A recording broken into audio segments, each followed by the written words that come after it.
하나님의 말씀과 은혜를 나누겠습니다. 이번 주 목요일이 광복절입니다. 우리 한반도가 일본 제국으로부터 해방된 것을 기념하는 날입니다. 불행하게도 해방 직후에 자유민주주의 체제 대한민국과 공산주의 체제 조선민주주의 공화국으로 분단되어서 이 시간에 이루고 있습니다.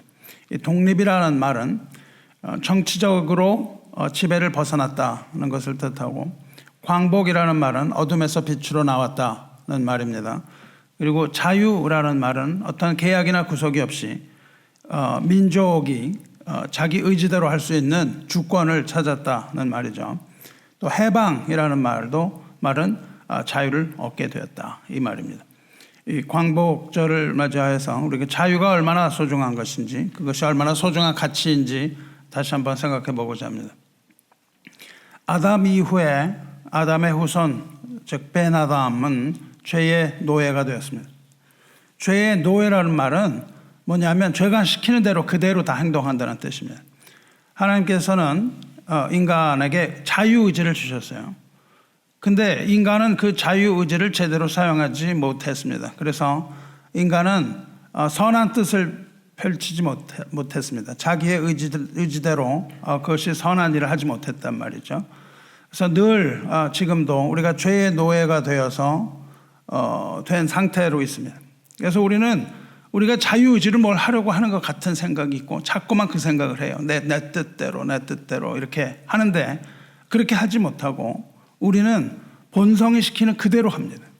여러분의 본성이 의지가 가는 데를 가지 못하고 본성이 시키는 그대로 따라갈 수밖에 없는 그런 가련한 신세가 됐다, 그 말입니다. 여러분 한번 생각해 보세요. 여러분이 좋은 뜻을 세워서 실천하려고 결심을 해도 얼마나 정직하고 성실하게 그 뜻을 결행해낼 수가 있나요? 되게 실망합니다. 왜 우리가 우리 마음대로 정하지 못하냐 하면, 우리 마음 깊은 곳에 자리 잡고 있는 본성이라는 것이 우리를 저 아래로 자꾸만 끌어당기고 잡아당기고 있기 때문이에요.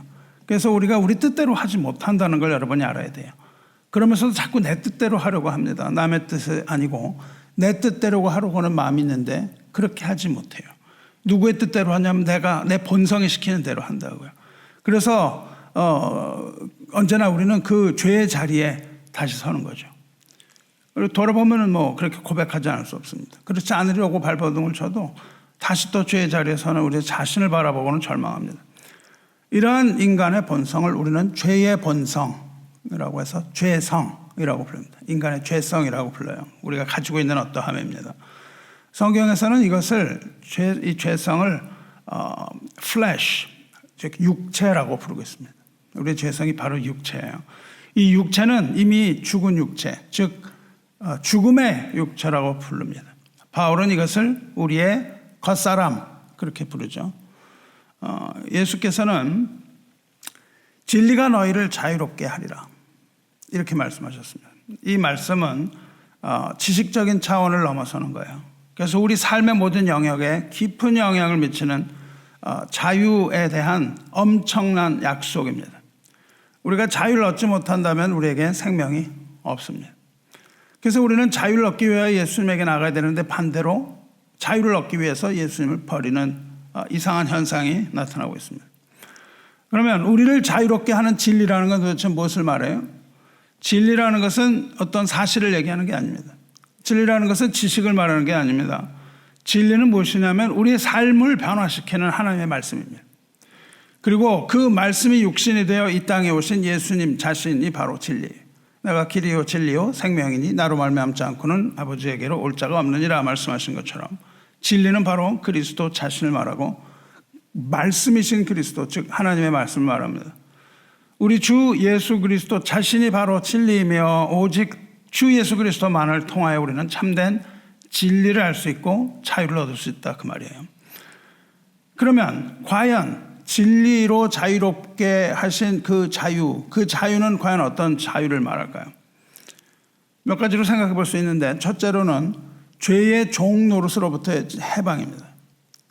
우리는 죄에 갇힌 신세였는데 진리신 예수 그리스도를 믿는 믿음으로 말미암아 그 무서운 죄의 지배로부터 벗어나게 되고 그 죄의 속박으로부터 해방, 즉 죄의 사함을 얻고 자유를 얻게 된 거예요. 그게 자유, 첫 번째 자유입니다. 두 번째 우리는 죄가 가져다주는 그 두려움으로부터 해방돼요. 죄가 몰고 오는 두려움이라는 것은 첫 번째로는 불확실한 미래입니다. 알지 못할 내일이에요. 이 알지 못한 내일에 대한 두려움이고 궁극적으로는 죽음에 대한 공포입니다. 아담 이후에 두려움이 우리를 짓눌러 왔어요. 그런데 진리이신 그리스도를 믿는 믿음으로 말미암아 우리는 두려움을 이기고 평안을 누리게 된다는 거예요. 평강의 왕이신 주님을 믿고 두려움에서 해방되어 평안을 누리시기를 축원합니다. 세 번째로 그 앞에 두 가지가 굉장히 중요한 것이지만 어쩌면 이 세 번째가 세상에서 가장 중요한 자유인지 모르겠습니다. 현 시점에서 가장 중요한 자유입니다.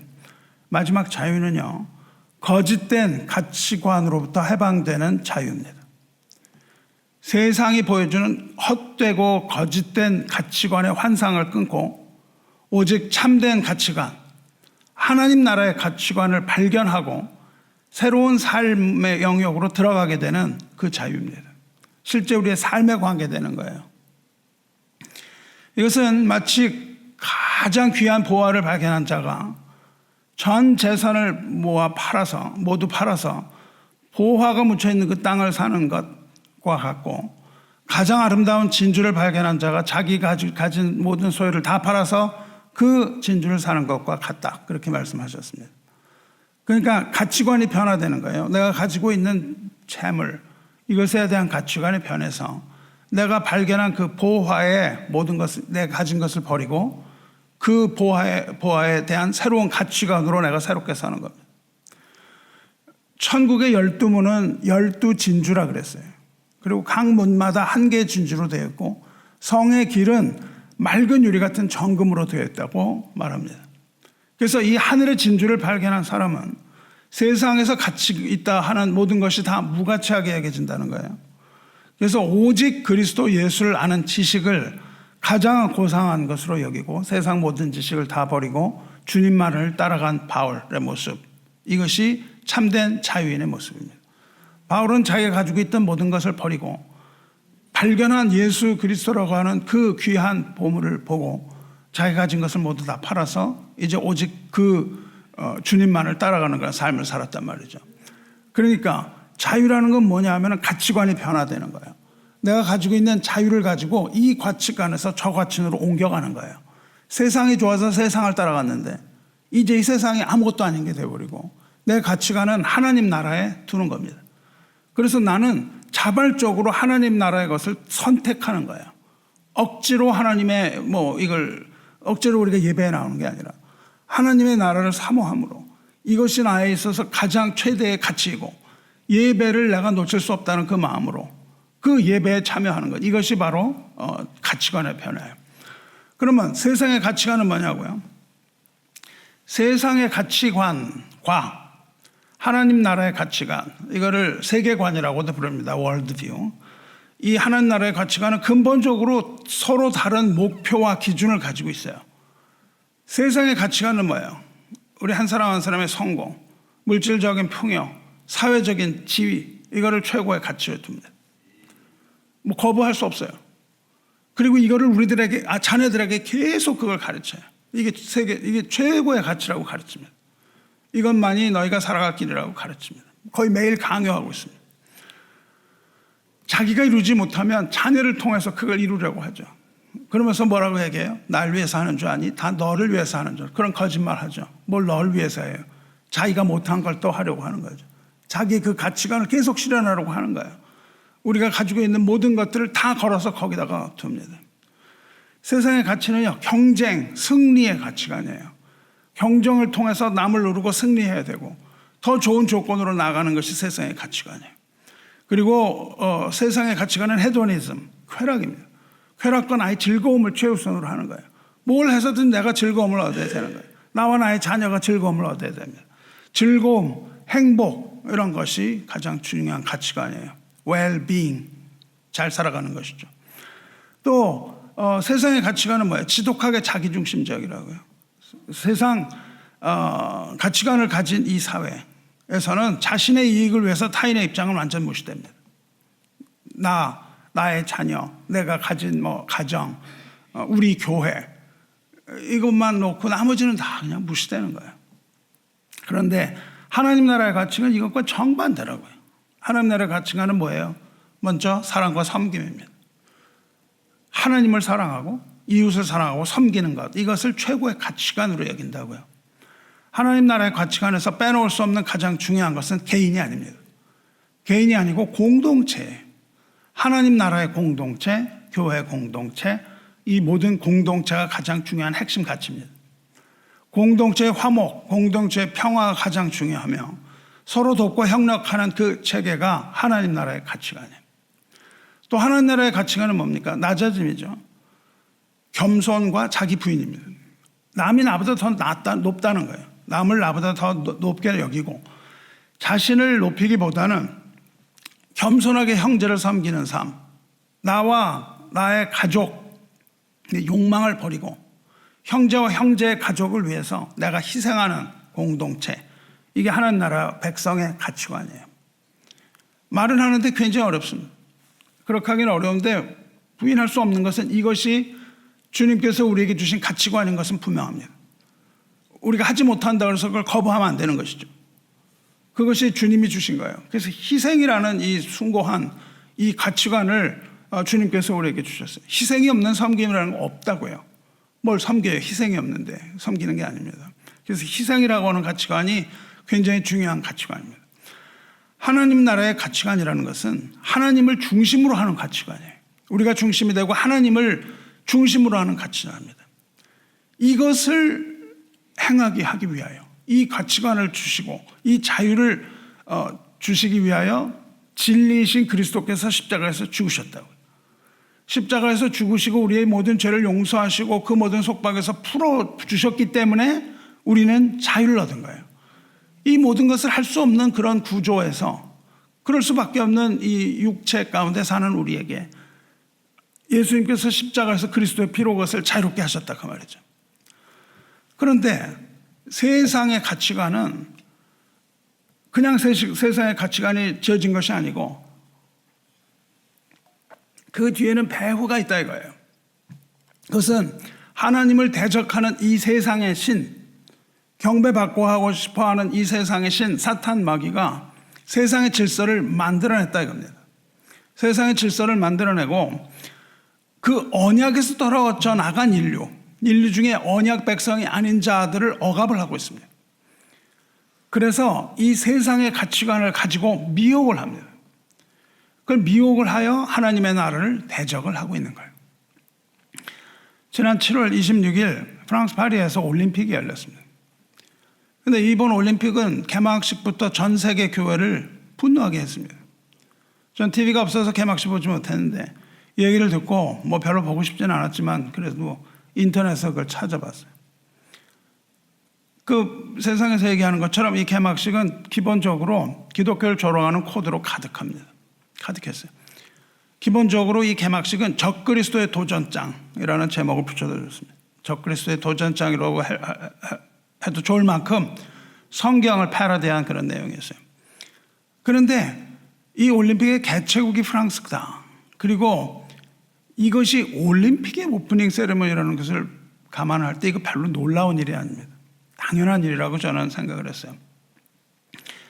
왜 그러냐? 이러한 문제를 해결하기 위해서, 이거를 이해하기 위해서 우리는 뭘 알아야 되냐면 프랑스 혁명이라는 걸 알아야 됩니다.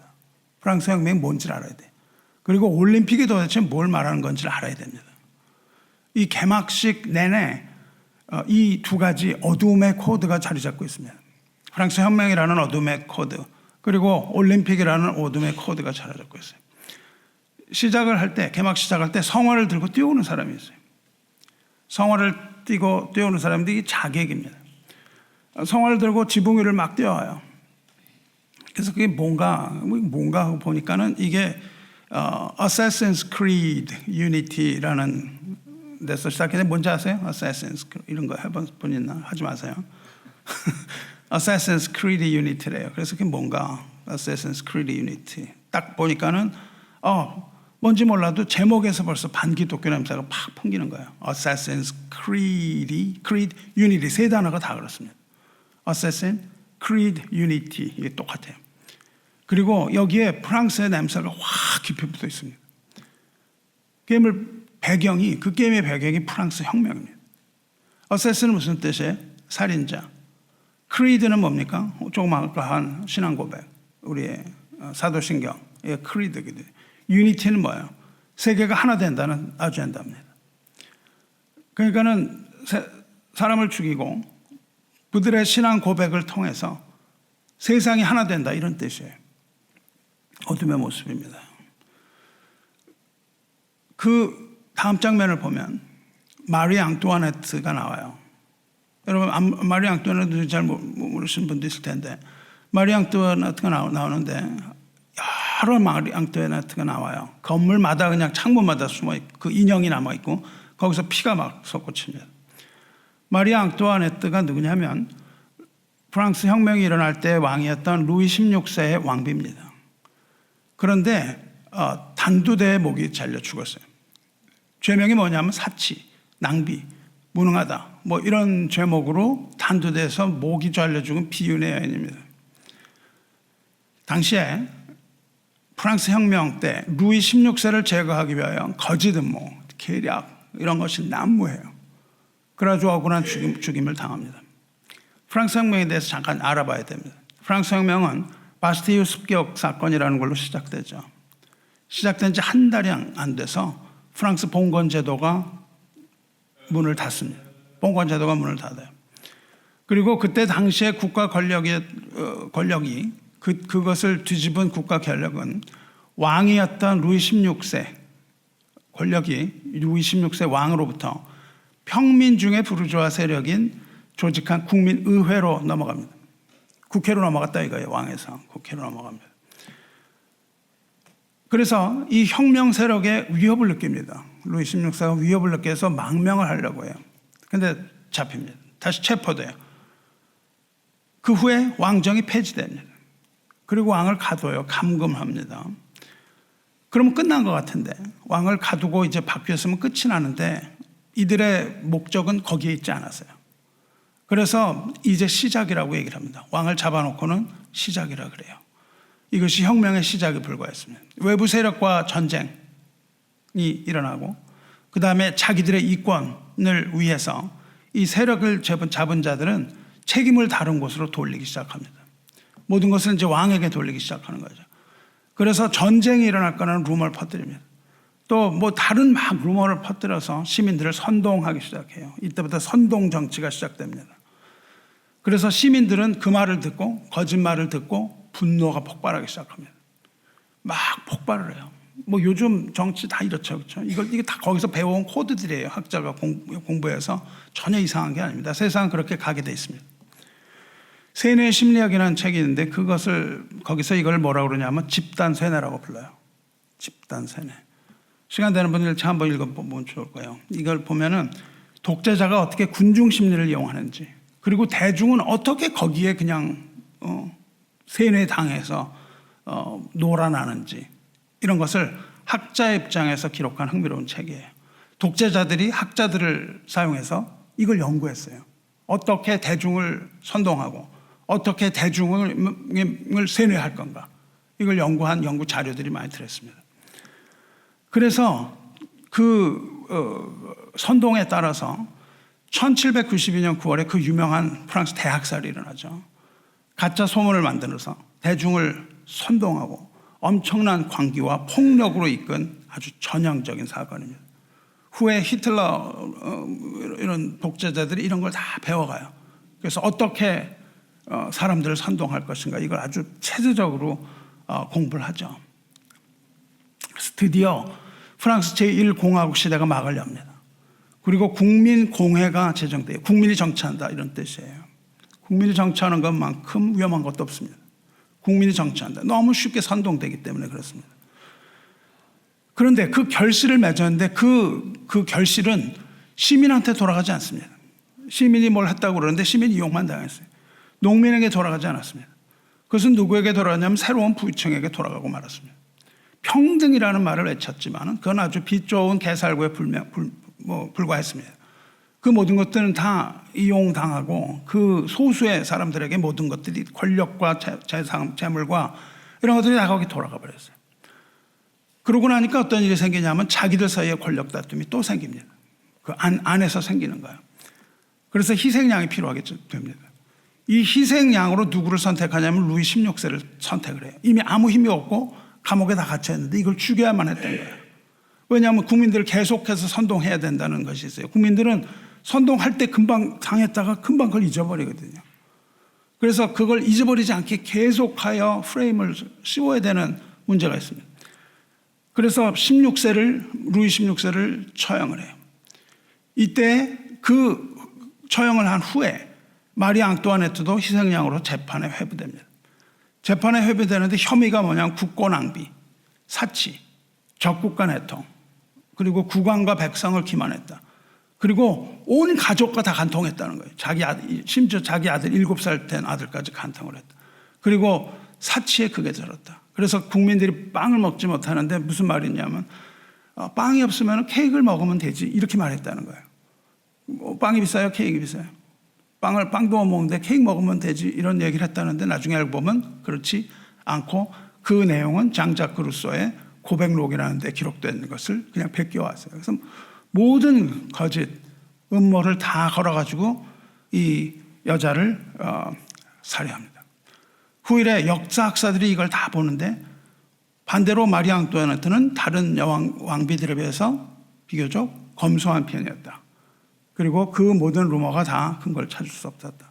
백성이 배가 고파서 제빵 기술을 독려했다. 뭐 이런 사건들이 다 나타나요. 그러니까 이 모든 것들이 다 가짜로 만들어낸 혐의에 불과했다. 이렇게 증언을 합니다.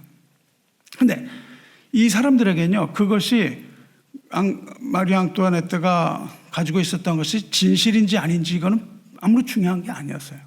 정치들에게 있어서 진실은 중요하지가 않습니다. 팩트라는 건 중요하지가 않은 거예요. 이들에게 필요한 것은 무엇이었습니까? 이들에게 필요한 것은 대중들의 분노였어요. 대중들이 분노하게 만드는 겁니다. 미친 광기를 이끌어내서 권력을 유지하기 위하여 필요한 게 대중 선동이었거든요. 그래서 법정은 만장일치로 이 미망인인 마리 앙뚜아네트에게 사형을 내리고 그녀는 남편처럼 처형을 당합니다. 이때 유명한 기구가 발명이 됩니다. 이때 유명한 기구가 발견되는데 이때 발명된 유명한 기구가 단두대입니다. 단두대라는 게 이때 처음 나왔어요. 발명한 사람이 기요틴이잖아요. 기요틴이라는 사람이 발명을 해서 이걸 기요틴이라고 불러요. 여러분 뭐 종합 격투기 좋아하는 사람 보시면 아는데 기요틴 락 들어보셨어요? 기요틴 락 혹은 기요틴 초크 뭐냐면 이렇게 사람이 있으면 머리를 붙잡고요, 목을 이렇게 붙잡아갖고 조이는 거예요. 이렇게 조여서 숨을 끊는 거죠. 기요틴 락이라는 건데 이게 단두대라는 뜻입니다. 무섭죠 말이. 이렇게 해서 이제 왕도 처형하고 왕비도 처형한 거예요. 그러니까 근데 이제 왕까지 처형한 거예요.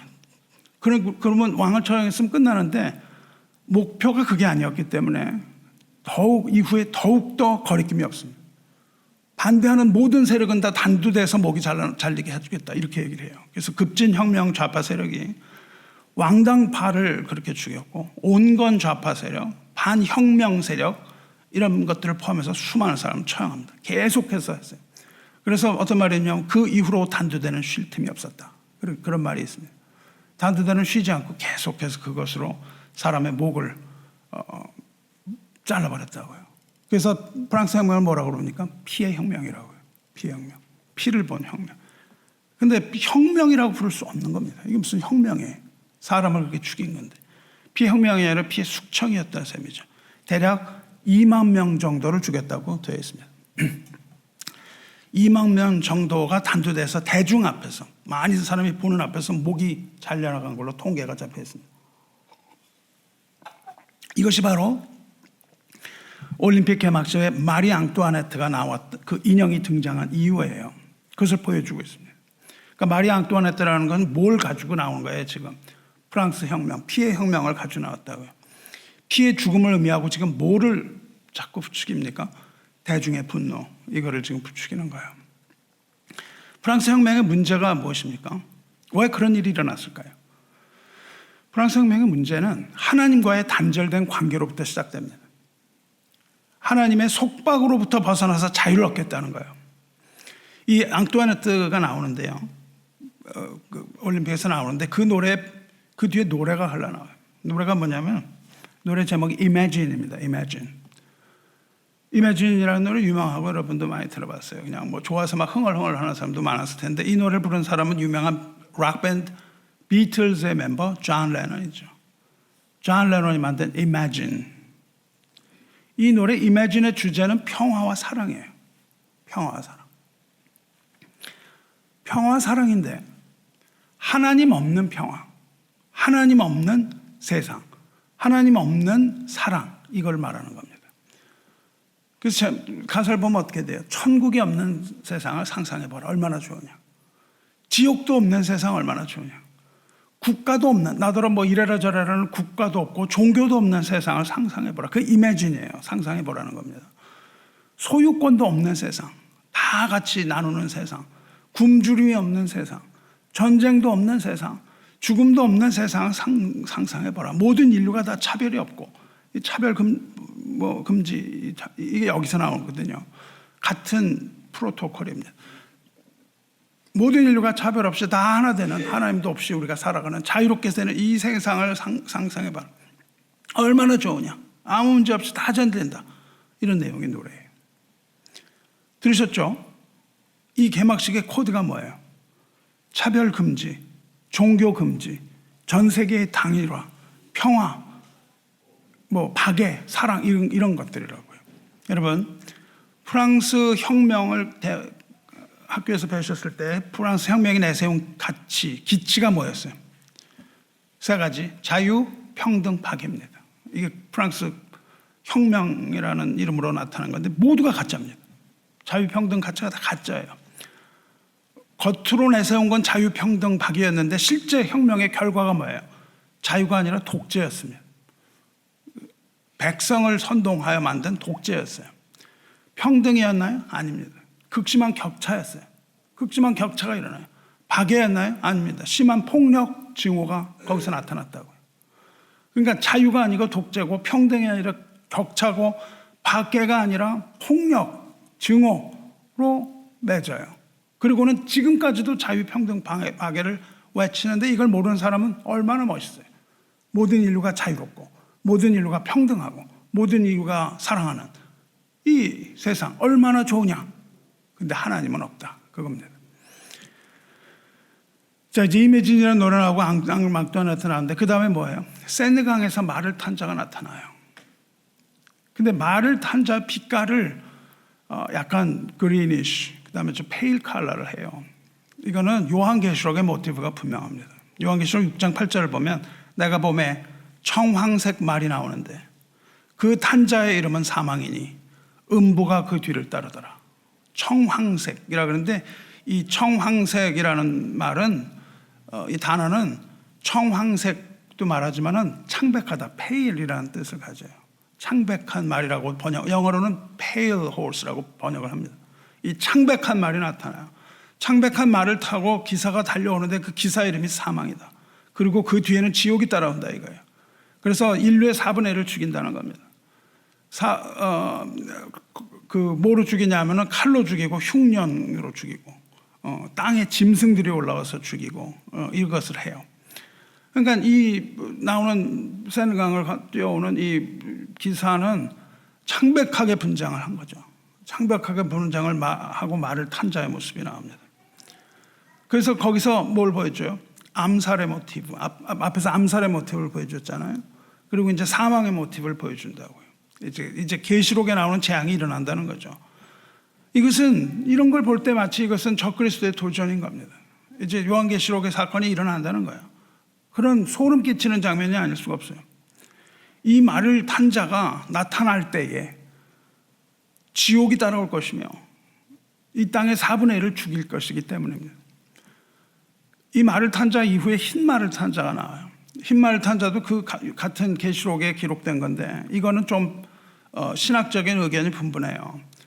이것이 예수님인, 왜냐하면 이기고 또 이기고 이기는 말탄자이기 때문에 이게 예수님으로 보는 사람도 있고 아니고 그것을 적그리스도로 보는 사람들도 있습니다. 그런데 이 올림픽에서는 승리하는 말로 하는 거예요. 흰말을 탄 자가 이긴다는 겁니다. 이걸 예수님으로 표현할 턱이 없죠. 그래서 흰말을 탄 자가 올림픽에서 승리를 거두는 거예요. 이 흰말을 탄 자가 뭘 들고 갑니다. 뭘 들고 가냐면 올림픽 길을 들고 가요. 올림픽 길을 들고 가서 그 길을 개항하는 사람한테 전합니다. 그러니까 길을 개항하는 사람이 올림픽을 거꾸로 달죠. 올림픽이 거꾸로 달렸다고 사람들이 얘기하잖아요, 이번에. 근데 사람들은 이것을 뭐 거꾸로 단 위원의 실수다 이러고 야유를 보는데 그럴 리가 있습니까? 그 전에 얼마나 연습을 하는데 그걸 만들기 위해서 얼마나 연습을 해요. 우리나라 이름도 바꿨죠, 북한으로. 그런 실수를 할 택이 없습니다. 여러분 영어로 읽을 때 불어 부를 때 전혀 다른 말이에요. 뭐 한두 단어 틀린 게 아니고 분명히 고의적으로 바꾼 겁니다. 고의적으로 올림픽 길을 뒤집어 달았어요. 무슨 말입니까? 올림픽 길은 그 뭐예요? 5대양 6대줄 말합니다. 세상을 말하거든요. 세상이 뒤집어진다는 뜻이 아니겠어요? 무질서한 이 세상, 이제 새로운 질서가 열린다는 거예요. 이게 뒤집어지고 새로운 질서가, 그걸 뉴 월드 오더라 그래요. 새로운 질서가 나타나서 이제 세상을 평화롭게 할 거다 이거예요. 이거는 세상의 질서를 뒤집겠다는 것이 아니라 세상의 질서를 지키고 있는 기독교 가치관을 뒤집겠다는 사탄의 도전이 아닐 수 없습니다. 보여주는 거예요. 이걸 너무 우리가 나이브하게 무슨 실수로 보면 안 돼요. 아까 말씀을 드리지 않았어요?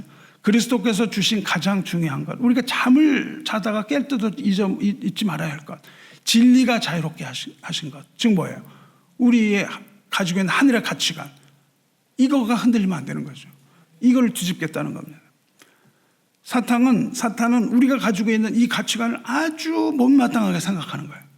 그래서 새로운 가치관을 계속 주입해 왔습니다.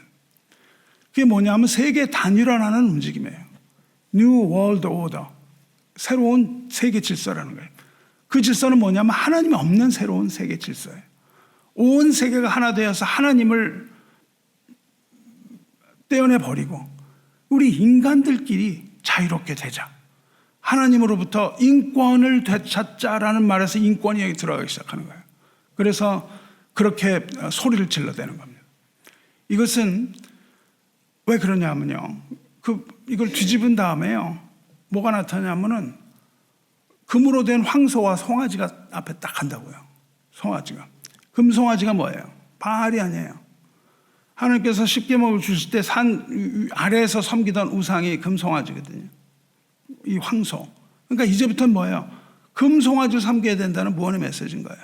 세상이 이제 뒤집어지고 금송아지. 저는 뭐 프랑스에 대한 적대감은 없습니다. 그러나 이 모든 일에 있어서 사탄은 이 프랑스라는 나라를 사용하고 있는 것이 분명합니다. 여기저기에 그 증거들이 나타나요. 사람들은 올림픽을 굉장히 좋아해요. 단순히 스포츠를 넘어서 아주 뭐 올림픽 좋아합니다. 이거는 단순히 스포츠를 넘어서 인류 역사, 문화를 아우르는 거대한 축제다 이렇게 얘기를 해요. 그러면서 열광을 하는데 성도는 그러지 말아야 합니다. 여러분 그러지 말아야 돼요. 우리는 올림픽에 그렇게 광분해서는 안 되는 거예요. 우리는 이런 것들을 영적으로 분별할 수 있는 눈을 가져야 합니다. 고대 올림픽은요 실제 있었습니다. 기원전 8세기쯤 시작했어요. 그러니까 예수님 이후 800년쯤 후에 시작했습니다. 그렇게 해서 1200년을 했다 그래요. 올림픽이 1200년 하다가 후에 로마의 황제에 의해서 금지가 됩니다. 근데 이 최초의 올림픽을 어디서 했냐면 올림퍼스라는 데서 했어요. 올림퍼스가 어디죠? 거기 올림피아 산이 있습니다. 올림피아 산이 뭐가 있냐면 그리스의 최고의 신 제우스의 신전이 있다고요. 그 올림퍼스입니다. 제우스는 그리스의 그 올림푸스 산에 12명의 신이 있는데 그 12명의 신 중에 으뜸입니다. 그 으뜸인 제우스를 숭배하는 신전이 올림푸스에 있고, 올림픽은 제우스를 숭배하는 제전에서 제우스에게 제사를 드리는 거예요. 그러니까 고대 올림픽은 단순한 스포츠 경기가 아니고요. 신들에게 제사를 지시는 종교 의식이었다고요.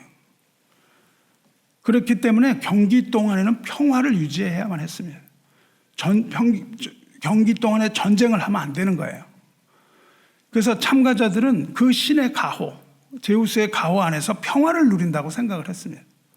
그래서 이 제사를 드렸던 거예요. 그리고 로마에서 중지가 됐었는데 올림픽이 다시 살아납니다. 살아나는 게 언제냐면 19세기 후반이에요. 어디서 살아나냐면 프랑스에서 살아난다고요. 프랑스의 입김이 여기서 나타납니다. 여러분 프랑스의 귀재 피에르 쿠베르탱 남작 뭐 이런 얘기 들어보셨어요? 올림픽 그 학교에서 쿠베르탱 남작이 어쩌고 나와요. 쿠베르탱 남작이라는 이 올림픽 이 프랑스 사람이 고대 올림픽을 되살려서 스포츠를 통해서 세계 평화를 이루자 이렇게 제안을 합니다. 세계 평화라는 아젠다에 들어가 있어요. 여기 평화라는 단어가 나오잖아요. 거짓 평화입니다. 예레미야 시대에 하나냐라는 거짓 선지자가 있었어요. 이 거짓 선지자가 뭐라고 그랬냐면 평화롭다 그랬어요. 걱정 마라. 너희가 어떻든 하나님은 너희를 사랑하신다. 하나님이 평화를 주신다. 이렇게 얘기를 했거든요. 그래서 당시에 거짓 선자들이 외친 키 코드가 평안입니다. 평안이에요. 그때 예레미야가 나타납니다. 모든 선지자들이 다 평화로울 거야. 이제 걱정할 필요가 없어. 이러고 살았는데 예레미야가 나타나서 이렇게 이야기합니다. 그들이 가장 작은 자로부터 큰 자까지 다 탐욕을 부리며 선지자로부터 제사장까지 다 거짓을 행함이라. 그들이, 이건 하나님께서 이제 예레미야에게 주신 말씀이에요. 그들이 내 백성의 상처를 가볍게 여기면서 말하기를 평강하다 하나 평강이 없도다. 그래요. 이거를 표준 번역에서 어떻게 번역했냐면요. 백성이 상처를 입어 앓고 있을 때에 괜찮다 하고 말하지만 괜찮기는 어디가 괜찮으냐 이렇게 번역했습니다. 이건 표준 번역에서는. 평화 그러면 굉장히 좋은 말 같습니다. 하지만 평강의 그 메시지는 백성을 살리는 메시지가 아니라는 거예요. 평화롭다는 건 백성을 살리는 게 아니에요. 그저 평화를 외치는 것, 좋은 말만 해주는 이런 설교는 백성을 살리는 메시지가 아니라 백성을 참혹하게 죽이는 메시지다 그 말입니다. 그 선지자들의 예언이.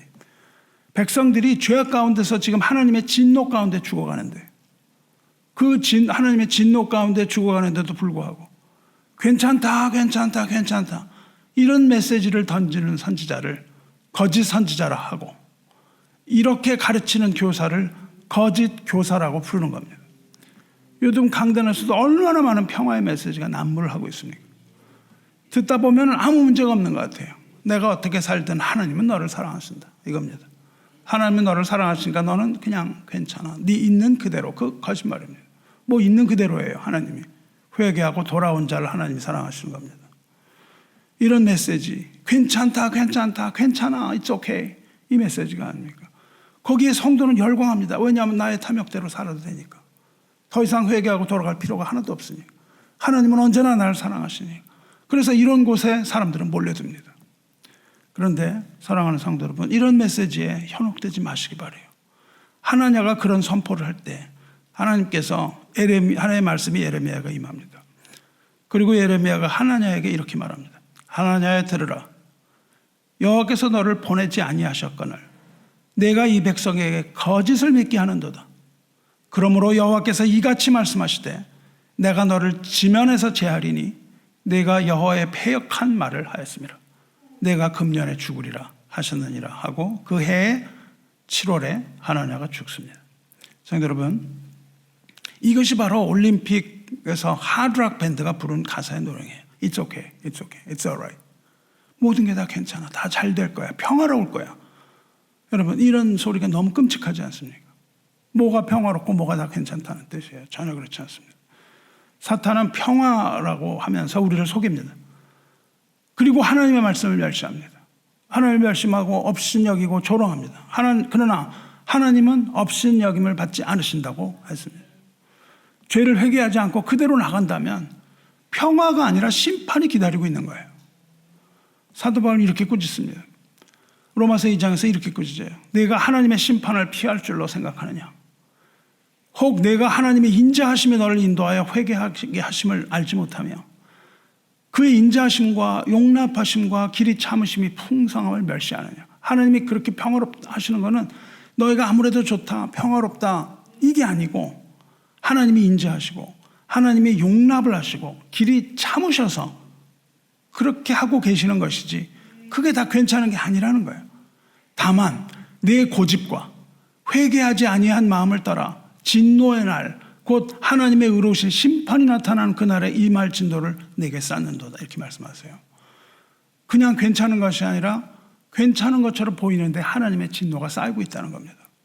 마지막 날에 심판이 온다는 거예요. 사랑하는 성도 여러분, 데살로니가 전서 5장 3절 보시면 그들이 평안하다 안전하다 할 그때에 임신한 여자에게 해산의 고통이 이름과 같이 멸망이 갑자기 그들에게 이르리니 결코 피하지 못하리라 말씀하십니다.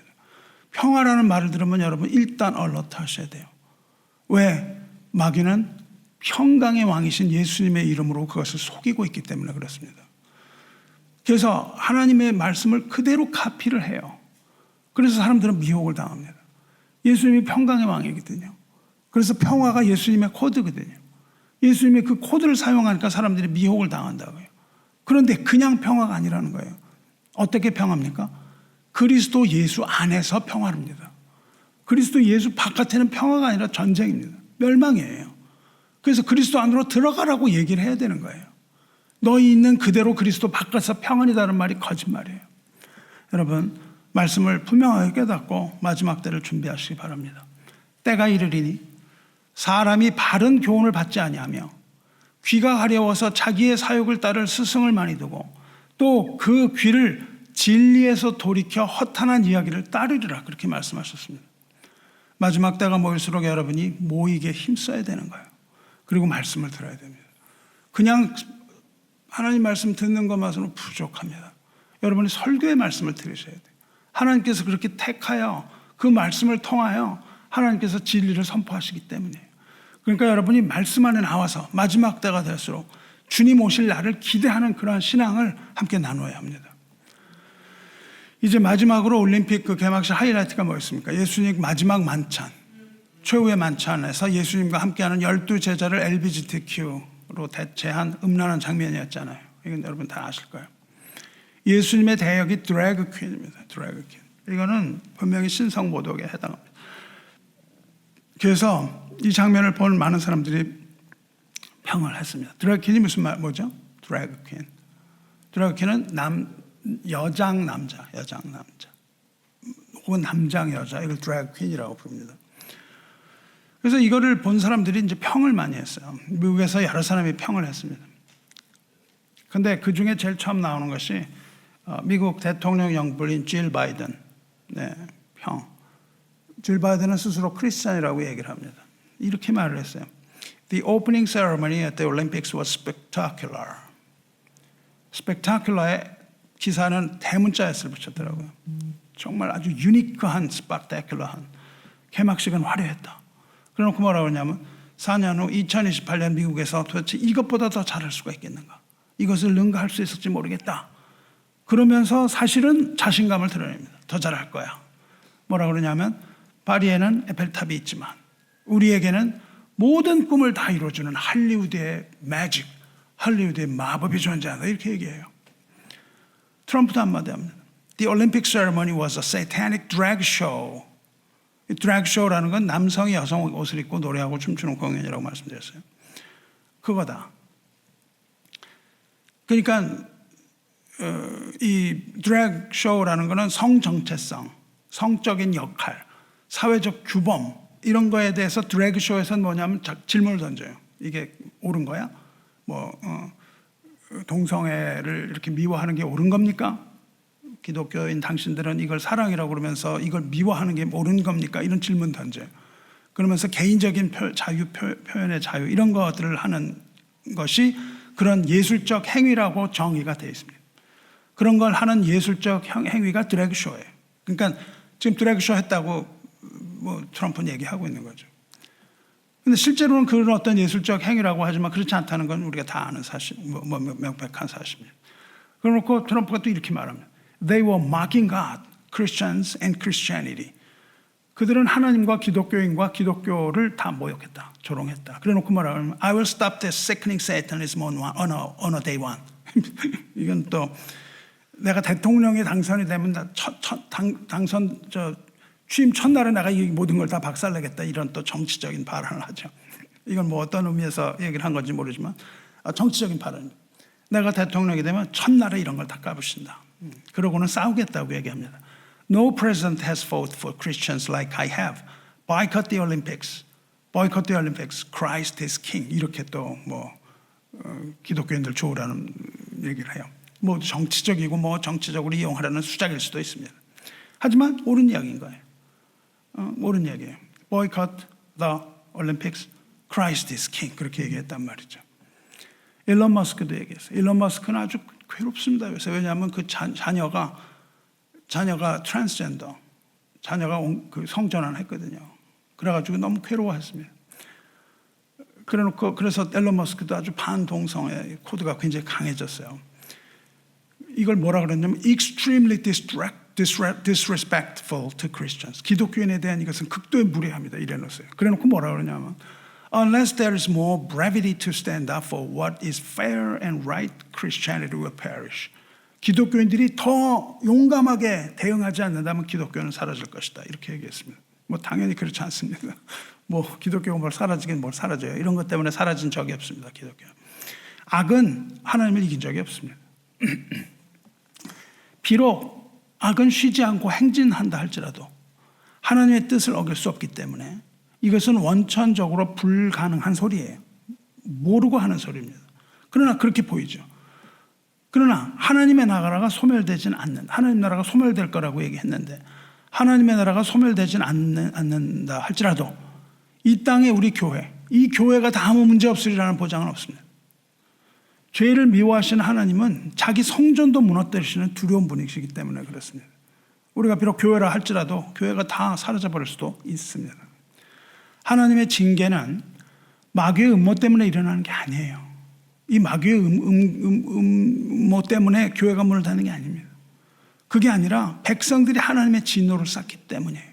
고집과 회개하지 않는 마음으로 교회가 하나님 앞에 돌아서지 못한다면 계속 이러고 괜찮다 그러면서 오늘의 나의 삶으로 만족하고 산다면 하나님께서 이걸 다 문 닫게 하실 수도 있다는 겁니다. 무너뜨리시는 거예요. 왜냐하면 하나님이 교회에 하나님의 이름을 두셨기 때문입니다. 하나님의 이름을 교회가 더럽히면 교회는 무너뜨리실 수도 있습니다. 우리는 잘 생각하면서 여러분 신앙생활 하셔야 돼요. 근데 사랑하는 성도 여러분, 왜 이 사람들은 기독교만 공격하죠? 뭐 다른 것도 많은데 왜 기독교만 공격할까요? 불교, 이슬람, 뭐 타종교 얼마나 많아요? 유독 기독교만 공격을 해요. 왜 그래요? 기독교만 만만합니다. 기독교만 핫바지예요. 여러분 이걸 듣고 거룩한 분노가 일어나요? 아, 그랬구나. 올림픽 그랬구나. 그리고 그 다음에 우리가 사계획에서 금메달 몇 개 땄어. 이걸 하고 있잖아요. 왜냐하면 우리가 만만하기 때문입니다. 아무도 거기에 대해서 보복을 하지 않아요. 여러분 2015년에 일어난 그 유명한 샬리 앱도 사건 기억하세요? 2015년 기억하세요? 관심이 없나요? 2015년에 샬리 앱도가 뭐죠?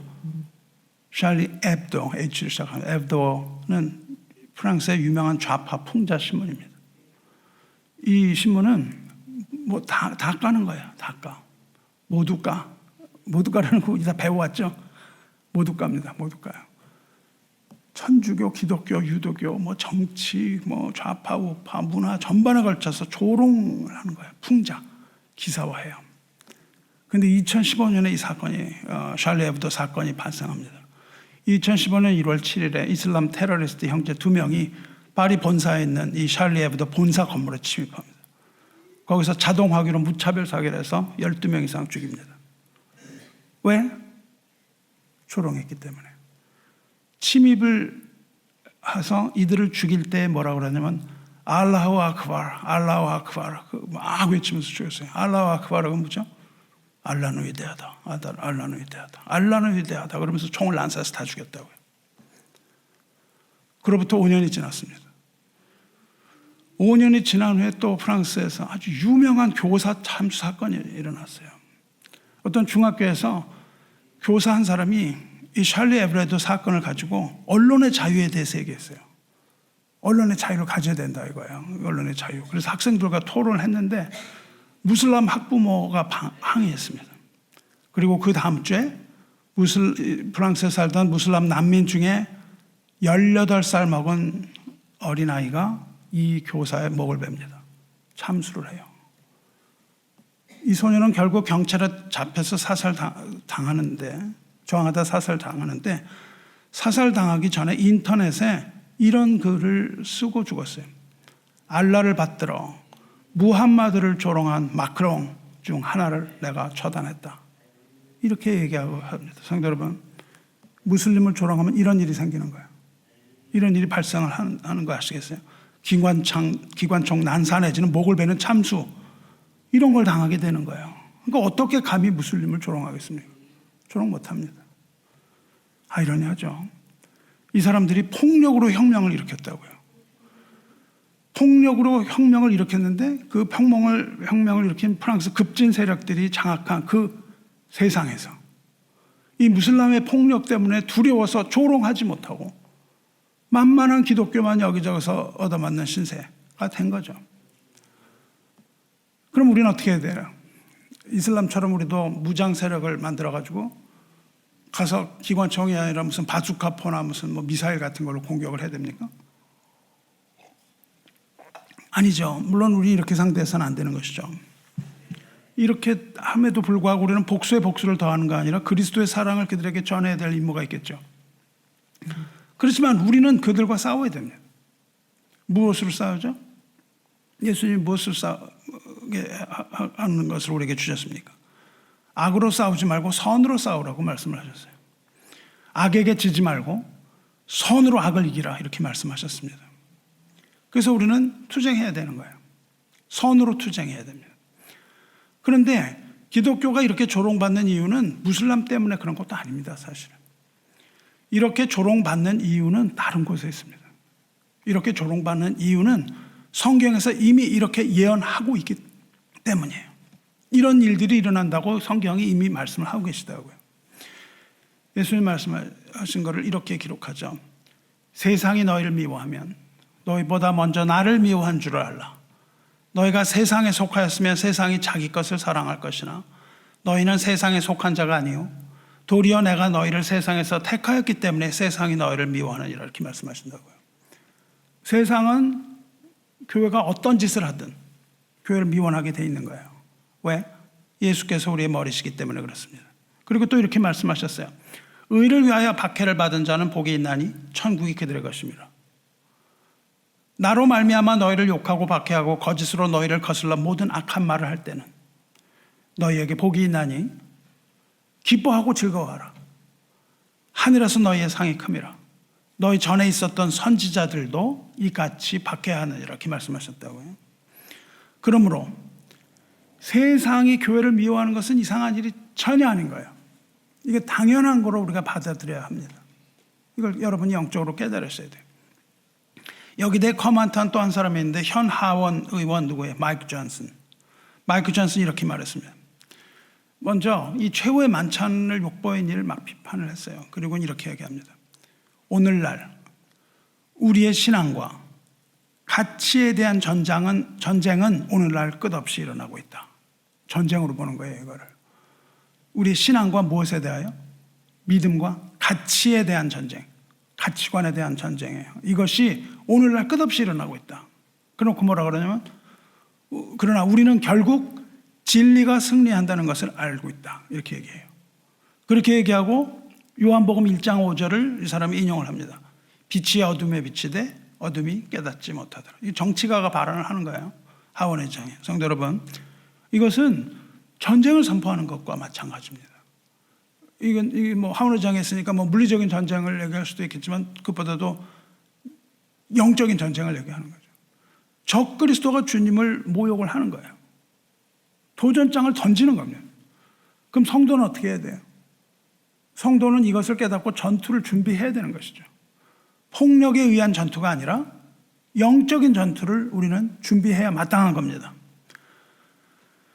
말씀드린 것처럼 우리가 해야 할 영적 전투는 뭐예요? 총을 들고 가서 난사를 하는 게 아니라 진리를 알지니 진리가 너희를 자유롭게 하리라. 우리의 영적인 전투는요, 주님께서 우리에게 주신 그 자유의 가치관을 지켜내는 겁니다. 하나님이 우리에게 주신 하나님 나라의 가치관을 우리가 지켜내는 거예요. 그것이 우리의 전투입니다. 사탄과의 성도의 전투는 뭐예요? 가치관을 놓고 싸우는 전투입니다. 하나님 나라의 가치관을 놓고 싸우는 전투예요. 프랑스 혁명이 언제 일어나냐면 계몽주의가 일어날 때 일어났다고요. Enlightenment. 인간이 스스로 깨달으라는 거예요. 너희가 그렇게 묶여 사는 존재가 아니야. 너는 위대한 존재야. 이걸 가르쳤거든요. 그러니까 너에 대하여 알라는 겁니다. 다시 말하면 인본주의를 말해요. 즉 하나님을 끊어내고 인간이 자유를 누려라. 이걸 할 때 시작했다고요. 그래서 그 이후에 프랑스 혁명을 본받아서 수많은 소위 혁명이라고 부르는 것들이 일어납니다. 다 프랑스 혁명에서 루트예요. 그럼 저 위로 올라간 플라톤부터 시작합니다. 플라톤의 유토피아라는 사상에서부터 나오기 시작해요. 하나님 없는. 그래서 소위 혁명이라는 것들이 일어나는데 그 혁명들의 공통점이 있습니다. 그 공통점이 뭐냐면 대량 학살이에요. 그리고 폭력입니다. 폭력이 부상을 해요. 그래서 폭력을 힘으로 삼는 이념을 주축으로 가져옵니다. 그게 뭐냐면 유물론으로 넘어가는 거예요. 하나님을 끊어낸 유물론. 즉 하나님을 지원해 버리는데 완전히 성공을 합니다. 이념적으로. 어떤 것들이에요? 모택동의 문화 대혁명. 대약진 운동이라는 걸 했는데 그때만 4,500만 죽였습니다. 4,500만 죽였는데 통계를 보면 8,000만 죽었다고 하는 통계가 있어요. 그래놓고 지금 뭐라 그래요? 나는 모택동을 존경한다. 이런 말이 나오는 겁니다. 그 다음에 스탈린이죠. 스탈린의 볼셰비키 혁명. 2,300만 죽입니다. 히틀러 1,700만 죽입니다. 캄보디아의 폴포트 킬링필드 170만 죽입니다. 북한의 김일성 160만 죽였다고 돼 있어요. 이것이 프랑스 혁명 이후에 가져온 인류가 배워가는 겁니다. 이것을 배워가는 거예요. 너무 잘 되거든요. 독재자들은. 선동정치와 폭력과 이것을 너무 잘 돼요. 이것이 바로 프랑스 혁명에 가져온 혼란한 세상 가치관입니다. 왜 동성애 코드가 올림픽에 나타나는지 아세요?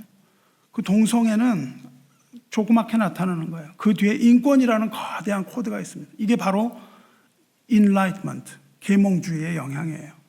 인권이라는 거대한 코드가 들어있습니다. 그들이 맨날 얘기하는 게 뭔지 아세요? 성을 해방해야만 억압이 없어진다는 거예요. 억압은 누가 하고 있는데? 성을 해방해야 된다는 거예요. 인류가 인간의 성을 억압했기 때문에 욕구 불만이 생겼다는 거예요. 그래서 억압당하는 사람이 나타난다는 겁니다. 그래서 그 억압을 분출하기 위해서 독재가 일어났다는 거예요.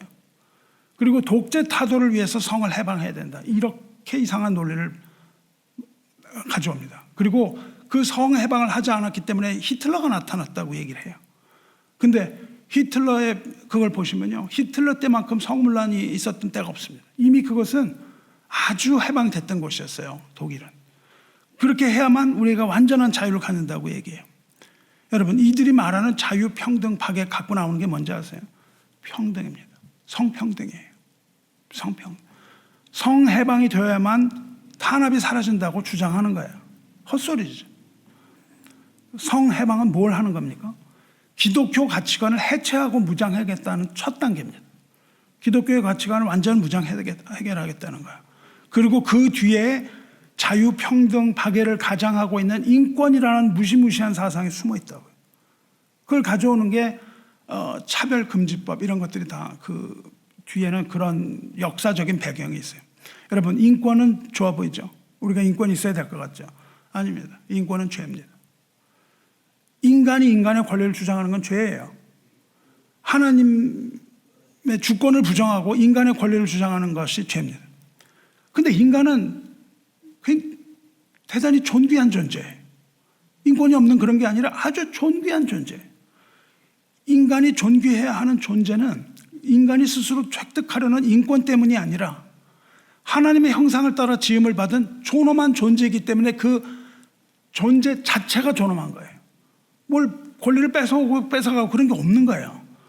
이미 우리가 가지고 있는 being, 우리 존재 자체가 아주 존엄한 존재고 리스펙트 받아야만 마땅한 존재라는 거예요. 하나님을 떠난 인간은 그 존엄성이 없는 겁니다. 그 존엄성을 잃은 인간이기 때문에 인권을 아무리 주장해도 소용이 없는 거예요. 원래 인권이라는 것은 없고 존엄성이라는 것만 존재하기 때문입니다. 우주에서 가장 존엄한 것이 우리인데 무슨 인권을 거기서 가져와야 되는 거예요? 아닙니다. 그래서 우리 각자의 자유라는 것만큼 중요한 것이 없습니다. 정말 중요한 것이에요. 그 19세기 프랑스 사상가하고 정치학자였던 알렉시스 토크빌이라는 사람이 있어요. 알렉시스 토크빌 아시나요? 이 사람이 쓴 책이 있는데 앙시아 레짐과 프랑스 혁명이라는 책을 썼어요. 귀족이었습니다. 이 사람은 19세기 사람이에요. 근데 18세기 프랑스 혁명이 일어났는데 유토피아를 가져다 주겠다 이랬단 말이죠. 자유평등 박아가지고 하나님 없는 유토피아를 가져다 준다 그랬는데 자기가 19세기를 살아보니까 유토피아는커녕 거꾸로 지옥으로 가고 있지 않냐 이 말을 하는 겁니다. 그것이 가져다 둔 것이 지옥이 아니냐 이렇게 써요. 진짜 살아보니까 그렇다. 그러면서 이렇게 말합니다. 프랑스는 하나님 버렸다. 그리고 이 공백 상태를 이성이라는 새로운 종교로 채웠다. 그렇게 말합니다. 인간의 이성으로 채웠다고. 그런데 그 이성이 이제 부작용을 일으키고 있다 이렇게 말해요. 이성을 들여오니까 무질서가 나타나고 혼돈이 왔다는 거예요. 왜 그래요? 왜? 돌아보니까 그 질서를 기독교 가치관이 잡아주고 있더라. 그거였어요. 그 전에 그걸 잡아주고 있던 기독교 가치관이 이제 무너지고 이성이라는 것이 들어오니까 질서가 무너졌다. 인간은요, 하나님을 버리면은 공백 상태가 될 것 같은데 그렇지 않아요. 인간은 공백 상태로 살 수가 없습니다. 인간의 종교성은요, 뭔가 채우지 않으면 살 수가 없는 거예요. 그래서 하나님을 몰아내버린 그 공간에 뭐가 들어왔어요? 그걸 치고 들어온 게 뭐예요? 헤도니즘, 쾌락주의가 들어왔다고요. 인간의 즐거움이 최우선이라는 헤도니즘을 갖고 들어왔습니다. 이것이 바로 오늘 갈라디아서 본문이 말하는 거예요. 형제들아, 너희가 자유를 위하여 부르심을 입었으나 그러나 그 자유로 육체의 기회를 삼지 말고 오직 사랑으로 서로 종노릇하라. 이겁니다. 뭐가 들어왔어요? 육체의 기회가 들어왔다고요. 자유를 우리가 만홀히 여기니까 우리에게 무엇이 들어와요? 육체의 기회. 아까 말씀드린 본성입니다. 그 앞절에서 이 갈라디아서 5장 1절에서 이렇게 말합니다. 그리스도께서 우리를 자유롭게 하려고 자유를 주셨으니 그러므로 굳건하게 서서 다시는 종의 멍에를 매지 말라. 이 말씀을 하셔요. 그리스도의 복음은 율법으로부터의 자유예요. 뭘 해야 된다, 선을 행해야 된다, 뭐 이거예요. 율법의 조항을 지킴으로 구원받는 게 아니다 그 말이에요. 그 자유는 뭡니까? 오직 믿음으로 구원을 얻는 것, 이것이 자유입니다. 그러므로 복음으로 구원을 얻은 사람은 죄와 율법의 멍에를 계속 매면 안 되는 거예요. 죄와 율법의 멍에를 매고 자기 힘을 가지고 모든 도덕적인 삶을, 선한 삶을 살려고 노력을 하는 것이 아니라 하나님의 은혜 안에서 하나님이 원래 우리에게 주셨던 그 참된 자유, 이걸 누리는 거예요. 그러니까 복음을 가진 자에게 이런 자유가 있는 겁니다. 여러분이 뭐 예배를 참석하고 안 하고 여러분이 자유란 말이죠. 뭐 그걸 안 했다고 그래가지고 벌을 받고 그런 게 아니라는 것이죠. 그런데 이제 우리가 얻은 그 자유를 육체, 즉 쾌락의 기회로 삼아서는 안 된다는 거예요. 아무거나 다 할 수 있는 게 아니라는 겁니다. 내가 가진 자유를 가지고. 근데 사탄은 뭐라고 그럽니까? 우리가 주인이라고 자꾸 얘기를 해요. 인권을 들먹입니다. 우리가 주인이라는 거예요.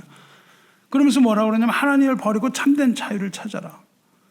이렇게 들먹이는데 이미 우리가 참 자유를 얻었는데 뭘 더 얻으란 말이에요. 우리는 이미 자유를 얻은 자입니다.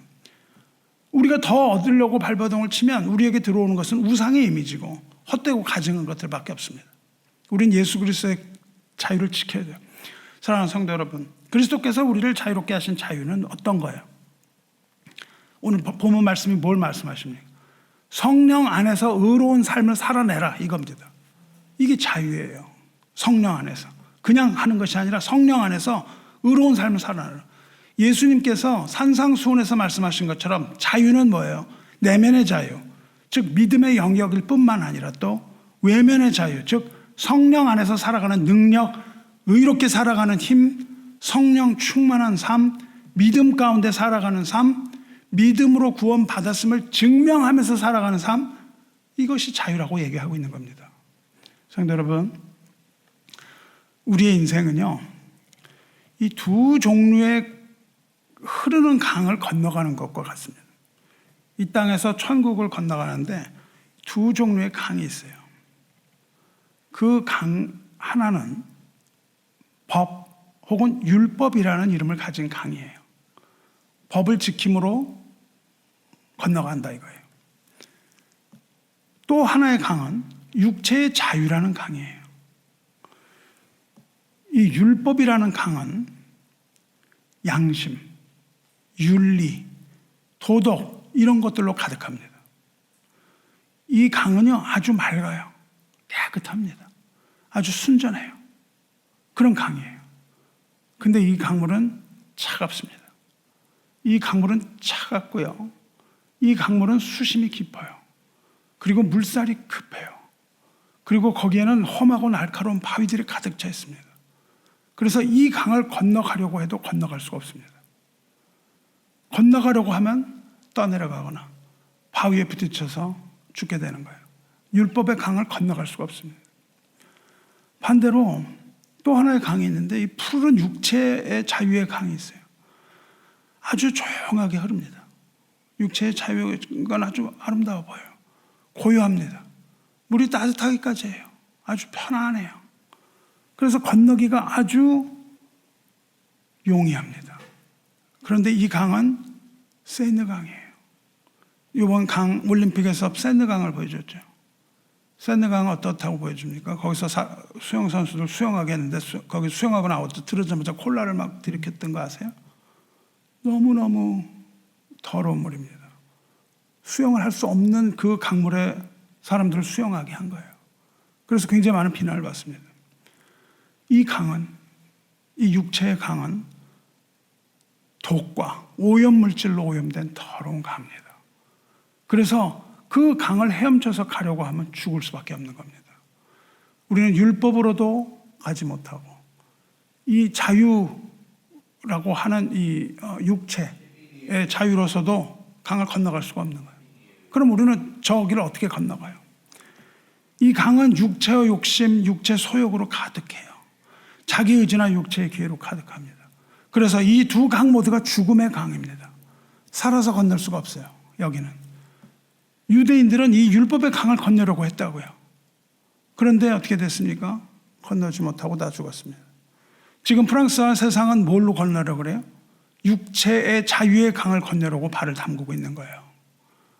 그래서 우리는 거기에 발을 담그는 사람들을 보고 소리를 쳐야 됩니다. 님이여 그 강에 발을 담그지 마시오. 이거 소리를 쳐야 되는 거예요. 사탄은 뭐라 그래요? 괜찮다, 더 들어가라, 더 깊이 들어가 얘기하고 있는 거예요. 우리는 그 강에 들어가면은 죽는다는 사실을 말해줘야 되는 거예요.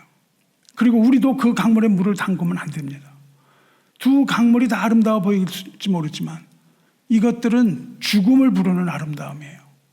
율법, 즉 자기의라는 아름다움과 그 다음에 자유, 내 마음대로 하는 방임, 이 아름다움과 이 두 가지 아름다운 강인데 다 죽습니다. 어떻게 건너가요? 이 두 강이 아니라 그것을 넘어가는 다리가 있다고요. 그 다리의 이름이 뭐예요? 예수 그리스도의 복음이라는 다리가 있습니다. 우리는 아주 자유롭게 쉽게 그 다리를 걸어서 강 저편으로 갈 수가 있는 거예요. 그 다리가 바로 예수 그리스도의 복음의 다리입니다. 우리는 그 다리가 있다는 것을 알려줘야 되지 않겠어요? 천국으로 가는 유일한 길은 뭐예요? 오직 예수 그리스도의 복음이라는 그 다리를 건너서 지나는 길 외에는 없다는 거예요. 이 두 강은 뭡니까? 인간의 강입니다. 그것이 육체의 강이에요. 인간이 가고자 하는 겁니다. 그리고 이 세상과 건너 세상, 유일하게 이 땅과 하늘을 잇는 그 다리는 하나님의 강이며 또한 성령의 강입니다. 우리는 너희는 성령을 따라 행하라. 그리하면 육체의 욕심을 이루지 아니하리라 오늘 본문에서 말씀하시잖아요. 성령을 따라서 복음의 다리를 건너서 여러분의 천국에 다다르시기를 주님의 이름으로 축원합니다.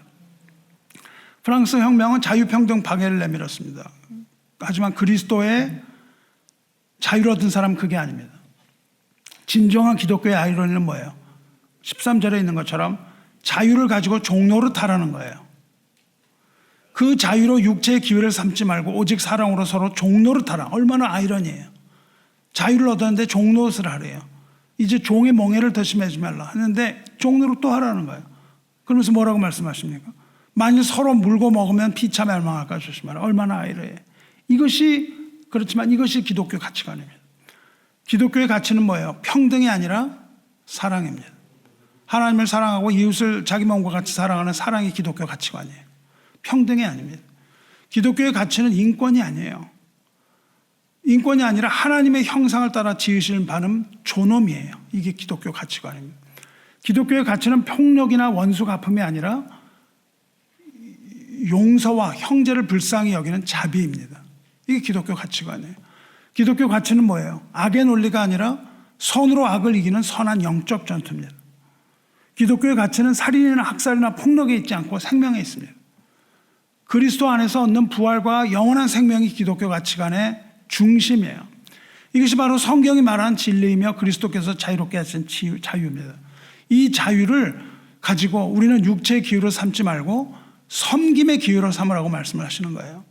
기독교인에게 주어진 자유는 쟁취하는 거예요. 그러므로 너희는 굳게 서서 다시는 종의 멍에 매지 말라고 하셨어요. 굳게 선다는 것은 전투용어입니다. 성도에게는 어떤 자유가 주어졌어요? 여러분에게? 예배의 자유가 주어졌어요. 율법에 따른 강제성 있는 예배가 아니라 자유의지를 가지고 예배를 방해하는 모든 세력과 싸워 이기고 여러분이 마침내 예배를 드리는 자유, 예배를 선택하는 이 자유야말로 가장 고귀한 자유이며 기독교 가치의 최고봉입니다. 또 우리에게 주어지는 자유는요, 우리가 가진 자유는 찬양의 자유예요. 마음껏 소리 높여 하나님을 찬양하고 그 가운데 기쁨을 얻는 것, 이건 역시 우리가 포기할 수 없는 특권입니다. 찬양은 특권이고 우리가 누려야 할 자유 중에 하나입니다. 마지막으로 우리에게 주어진 자유는 기도의 자유예요. 기도는 의무가 아니고 자유입니다. 우리는 누구의 방해도 받지 않고 오직 성령 안에서 아버지 하나님 앞에 나아가 물동이를 있는 그 물을 붓듯이 모든 것을 다 쏟아놓을 수 있는 권리와 자유를 가졌습니다. 우리는 절대 이런 자유를 포기해서는 안 되는 거예요. 다니엘의 친구들이 금신상에게 절하는 왕의 명령에도 굴복하지 않았습니다. 느부갓네살 왕에게 이렇게 말합니다. 느부갓네살이요, 우리가 이 일에 대하여 왕에게 대답할 필요가 없나이다. 우리는 우상 섬기지 않겠다는 거예요. 왕이요, 우리가 섬기는 하나님이 계시다면 우리를 맹렬히 타는 풀무불 가운데서 능히 건져내시겠고 왕의 손에서도 건져내시리다. 왕이 우리를 죽이려고 해도 소용이 없다는 겁니다. 왕이 우리를 그 맹렬히 타는 풀무에다가 집어넣어도 소용이 없다는 겁니다. 우리는 절대 그렇지 않겠습니다. 왕의 명령 따르지 않겠습니다. 그래요. 결국 맹렬히 타는 풀무불 가운데 던져졌으나 하나님께서 천사를 보내셔서 불이 그들의 몸을 행하지 못하게 하고 그들을 풀무불에서 구원해내시는 거예요. 그리고 3장 후에 다니엘은 어땠습니까? 느부갓네살 왕에게만 기도하라, 다른 데 기도하면 안 된다는 그 왕의 명령을 내렸어요. 조서를 내렸다고요. 근데 다니엘은 멈추지 않습니다. 6장 10절에 다니엘이 이 조서에 왕의 도장이 찍힌 것을 알고도, 정부의 명령인데 정부의 명령을 따르지 않겠다는 겁니다. 왕이 도장이 찍힌 것을 알고도 자기 집에 돌아가서는 윗방에 올라가 예루살렘으로 향한 창문을 열고 전에 하던 대로 하루 3번씩 무릎을 꿇고 기도하며 그의 하나님께 감사했더라. 사탄은 우리에게 기도를 멈추라고 자꾸 강요를 한다고요. 여러분, 기도하지 말라고 자꾸 얘기를 합니다. 하지만 우리에게는 그리스도가 주신 자유가 있어요. 내 권리입니다. 기도하는 것은. 사탄이 우리에게 그것을 못하게 할 권리가 하나도 없습니다. 어떤 상황이라 할지라도 하나님이 우리에게 주신 이 자유, 예배의 자유, 찬양의 자유, 기도의 자유, 이것을 절대 포기하지 마시기 바라요. 그것이 여러분의 자유 의지입니다. 세상 여러분의 본성이 이걸 못하게 한다 할지라도 거기에 딸려가지 마시라고요. 여러분의 본성을 그걸 하지 말라고 자꾸 얘기한다고요. 교회가 가지 마. 너 할 일 많잖아. 이걸 자꾸 얘기합니다. 너 지금 자야 되잖아. 이거 얘기합니다. 피곤한데도 또 가니? 뭐가 그렇게 좋아? 이렇게 자꾸 얘기를 하는 거예요. 그러나 그렇게 하지 마시기 바라요. 세상이 교회를 향하여 예배하지 못하게 하여도 심지어 십자가를 불태우고 십자가를 끌어내리고 조서를 내려서 예배 금지령을 내린다 할지라도 우리는 그것을 포기하면 안 됩니다. 우리의 자유의지로 하는 거예요. 우리는 예배 포기하지 못합니다. 우리는 예배를 멈추지 않을 겁니다. 우리는 찬양의 소리를 멈추지 않습니다. 그리고 우리는 하나님 사랑과 형제 사랑을 멈추지 않을 겁니다. 예수 그리스도의 복음을 전하는 일을 멈추지 않습니다. 마음을 다하고 뜻을 다하고 힘을 다하고 목숨을 다하여 우리 하나님을 예배하고 송축하고 영광 돌리며 기도하시기를 주님의 이름으로 축원합니다. 성도 여러분, 제가 이 올림픽 그걸 보면서 이제 프랑스는 완전히 망했구나, 완전히 무질서 상태로 들어갈 거라고 생각을 했습니다. 그리고 그 체제는 결국 바벨론처럼 하나님께서 가증히 여기셔서 무너뜨리실 것이라는 걸 알았습니다. 프랑스 혁명이나 기타 혁명에 혁명이라는 단어를 붙일 수 없습니다. 그런데 프랑스와 달리 영국은 전혀 다른 혁명을 했습니다. 개혁을 하면서. 유혈혁명이었던 프랑스와는 달리 무혈혁명을 한 영국은 미국에 청교도를 보냅니다. 그리고 새로운 질서를 만들어냈어요. 교회와 학교를 중심으로 하는 전혀 새로운 체제를 만듭니다. 프랑스 내각이 그렇게 힘들었을 때 토크빌에 살던 19세기에 프랑스가 미국의 형무소 체제를 연구하기 위해서 토크빌을 특사로 미국에 보냅니다. 토크빌이 미국에 1년 정도를 머물면서 책을 쓰는데 그 책의 이름이 미국의 민주주의입니다. 미국의 민주주의라는 책을 써요. 그때 거기서 토크빌이 뭘 말하냐면 프랑스에 없는 게 미국에 있다, 그렇게 얘기를 해요. 그러면서 무슨 말을 하냐면 자유는 윤리가 없이 자유는 세울 수 없다. 그리고 윤리는 하나님에 대한 신앙 없이는 윤리를 세울 수가 없다, 그렇게 얘기를 해요. 그러니까 이 모든 것의 문제는 하나님을 떠난 것이라고 얘기합니다. 근데 이 사람이 처음 왔을 때 미국을 얕잡아 갔어요. 왜냐하면 자유의 신상도 막 주고 그랬잖아요. 근데 연구를 할수록 이 토크빌이 힘을 느껴요. 미국의 힘을 느꼈습니다. 프랑스에 힘이 없는데 이거 왜 힘이 있지? 이렇게 하면서 그 힘이 어디서 나오는지 궁금해합니다. 그리고 마침내 찾아냅니다. 어디에서 미국의 힘이 생겼는가 찾아냅니다. 뭐라고 했는지 아세요? 그 힘이 프랑스에는 없고 미국에 있는 이 힘이 어디서 나오는지 난 알지 못한다. 그러나 내가 알아냈다. 그래요. 난 언제까지 내가 몰랐는가? 그러면서 이렇게 말합니다. 교회에서 울려 퍼지는 강력한 설교 메시지를 듣기 전까지는 몰랐다 그래요. 여러분, 미국을 변화시킨 건 설교의 말씀입니다. 하나님의 말씀이 선포될 때, 강력한 하나님의 메시지가 선포될 때 변화가 일어납니다. 이때 설교자들 같은 사람이 없습니다. 지금 이때 뭐라고 얘기를 하는지 아세요? 설교를 하든지 택하든지 죽음을 택하든지 둘 중에 하나라, 이렇게 얘기했어요. 뭐라고 얘기했는지 아세요? 죽은 자가 설교하는데 어떻게 생명을 살리겠는가? 먼저 너희가 살라고 얘기를 했습니다. 설교에 유머를 섞지 마라. 설교를 짧게 하고 내려오지 마라. 강력하게 설교하라. 설교에 네 목숨을 걸어라 그랬어요. 이 강력한 메시지가 초기에 미국 교회의 강대상에서 선포된 겁니다. 토크빌이 그것을 보고 이것이 힘이구나, 그걸 한 거예요. 이것이 세상을 지탱하는 힘이라는 것을 알았습니다. 여러분, 지금 이 현대 시대 과연 이러한 설교가 교회에서 선포되고 있습니까? 그저 우리가 어떻게 살기를 좋은지, 농담이나 뭐하고 하나님의 말씀은 어디로 갔는지 다 사라지고 거짓말만 계속하는 이런 설교가 지금 미국도 점령 당해가고 있는 시점이에요. 이것이 바로 토크빌이 한 말입니다. 여러분, 교회를 만만히 보시지 마시기 바라요. 선포되는 하나님의 말씀을 만홀히 여기지 마시기 바랍니다. 여러분이 이것을 만만히 보지 말고 기도하셔야 됩니다. 여러분의 교회에 대해서 선포되는 이 설교, 하나님의 말씀, 이것이 힘을 잃지 않도록 여러분이 기도하셔야 돼요. 하나님의 말씀이 우리 생애 최고의 가치관으로 선포될 수 있도록 여러분이 힘써서 기도하셔야 돼요.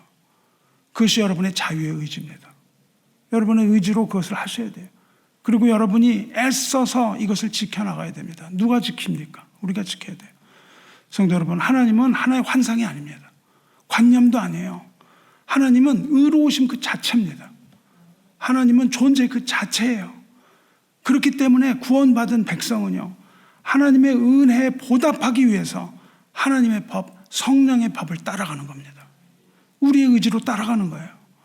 만일 우리가 살아있는 기독교라면 예수 그리스도께서 우리를 죄를 위하여 죽으시고 우리를 위하여 부활하셨기 때문에 그 주님께서 주신 그 언약 안에서 우리가 주님의 계명을 지켜나가는 겁니다. 억지로 법에 의한 것으로 지켜나가는 것이 아니라 구원받은 하나님의 백성이라면 자발적으로 그것을 지키게 되는 거예요. 두려움 때문이 아니라 기쁨으로 우리가 주의 계명을 지키고 주님께 예배를 드리는 이것입니다. 말씀 맺겠습니다. 우리는 자유를 위하여 부르심을 받았습니다. 그러므로 다시는 우리는 종의 멍을 매지 말아야 돼요. 그러나 그 자유로 육체의 기회를 삼지 말고 물러나지 말고 대적하고 저항해야 되는 겁니다. Freedom is not free. 자유는 공짜가 아닙니다. 자유는 쟁취하는 자유를 얻는 거예요. 주님이 주신 자유를 여러분은 여러분의 자유의지로서 애써서 지키기를 주님의 이름으로 축원합니다.